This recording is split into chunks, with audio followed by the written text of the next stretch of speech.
যে আমার সদস্যপদ কেড়ে নিয়েছিল সেই জায়েদ খান, তার সদস্যপদ নেই, সে আজকে আমাদের গেটের বাইরে। যদি জায়েদ খানের সদস্যপদ না থাকাতে প্রতিহিংসার বলি হয় তাহলে আমরা কি ছিলাম? যে এতগুলো অন্যায় করার পর জায়েদ খানের সদস্যপদ কিভাবে থাকে এবং তার জবাব দিতে হবে। আসলে আমি আরেক প্যানেলের কথা বলতে পারবো না, আমি যেহেতু একটা প্যানেলে আছি। আমাদের প্যানেলে আজ পর্যন্ত আমি কেন সাধারণ একজন অভিনেতা অভিনেত্রীও বলতে পারবে না যে আমাদের এখানে টাকার ছড়াছড়ি হয়েছে। জায়েদ খান তার সদস্যপদ নেই, একদিন আমাদের সদস্যপদ ছিল না, আমরা গেটের বাহিরে দাঁড়িয়েছিলাম। আজকে আমরা সদস্য হয়ে 103 জনের প্রতিনিধি হিসাবে আমি সাদিয়া মির্জা নির্বাচন করছি। আজকে যে আমার সদস্যপদ কেড়ে নিয়েছিল সেই জায়েদ খান, তার সদস্যপদ নেই, সে আজকে আমাদের গেটের বাইরে।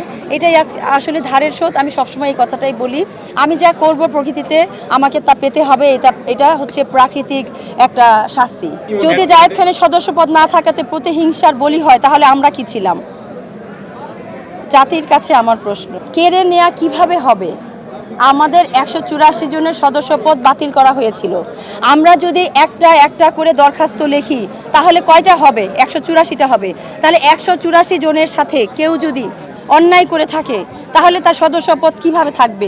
যদি শিল্পী সমিতি তার সদস্যপদ রাখে তাহলে শিল্পী সমিতির কাছে আমাদের প্রশ্ন হবে, এমন একজন মানুষের সদস্যপদ আপনি কিভাবে রাখেন? আপনারা শিল্পী সমিতির সাথে আমাদের দ্বন্দ্ব হবে যে এতগুলো অন্যায় করার পর জায়েদ খানের সদস্যপদ কিভাবে থাকে এবং তার জবাব দিতে হবে।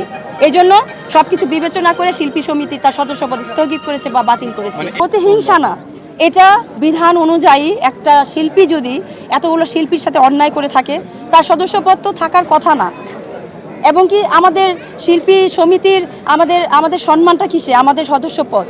আমাদের সদস্যপদের জন্য এমন তো না যে সদস্যপদ দিয়ে আমরা এমন কিছু করি, আমরা বাজার করে খাই। এটা হচ্ছে আমাদের সম্মান, এটা হচ্ছে আমাদের ভালোবাসা। সবার কাছে আমরা ভালোবাসা পাবো, সবাই সবাইকে ভালোবাসবো। দিন শেষে আমরা সবাই ভাই বোন। যেমন আমার প্রথম ছবি ছিল চারিদিকে অন্ধকার, অবাধ্য সন্তান। আমি কিন্তু মাসুদ ভাইয়ের তাদের ঘর থেকে কিন্তু আমার আসা। তো রুবেল ভাইয়ের হাত ধরে আসা, আমিন খানের হাত ধরে আমার কাজ করা। তো তারা তো আমাদের আরেকটা প্যানেলে তারা কাজ করছে, তো তারা তো আমার শত্রু না, তাদেরই আমি ছোট বোন। তাদের ভালোবাসা না পেলে তো আজকে আমি সাদিয়া মির্জা না। তো কাজে আমরা সবাই মিলেমিশে কাজ করব। এখানে একটা মানুষের কথা বাদ দিয়ে আমরা সবাই এখানে ভাই বোন।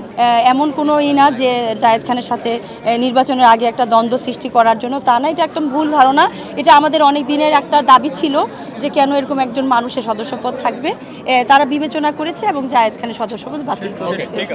আমার যখন সদস্যপদ ছিল না, এই শিল্পী সমিতি, এই নিপুণ আপুই তো আমাদের সদস্যপদ ফিরিয়ে দিয়েছে। এর থেকে বড় পাওয়ার কি হতে পারে? আমার সম্মান ফিরিয়ে দিয়েছে নিপুণ আপু, আমার সম্মান ফিরিয়ে দিয়েছে শিল্পী সমিতি। হাইকোর্টে শরণাপন্ন হতে হয়েছে। হাইকোর্ট থেকে আমরা রুল পেয়ে আমরা 103 জন সদস্যপদ ফিরে পেয়েছি। এটাই হচ্ছে আমাদের সব থেকে বড় পাওয়া। আর শিল্পী সমিতি তো এফডিসির কোনো এফডিসির কোনো উন্নয়ন করতে পারে না, কারণ এটা একটা সরকারি প্রতিষ্ঠান। এখানে আমি চাইলেই একটা গাছে হাত দিতে পারি না, আমি চাইলে একটা ইটে হাত দিতে পারি না। এখন কেউ যদি বলে শিল্পী সমিতি থেকে এফডিসি কি করেছে, এরকম অনেক প্রশ্ন, অবান্তর প্রশ্ন কিছু আমরা দেখি। আপনাদের কাছে না হোক, অনেক ইউটিউবের মাধ্যমে, অনেক নিউজে আমরা দেখি। আসলে এফডিসি একটা সরকারি প্রতিষ্ঠান, যেখানে কিছু করার মতো নিপুণ আপু কেন আমাদের কারো হাত নেই।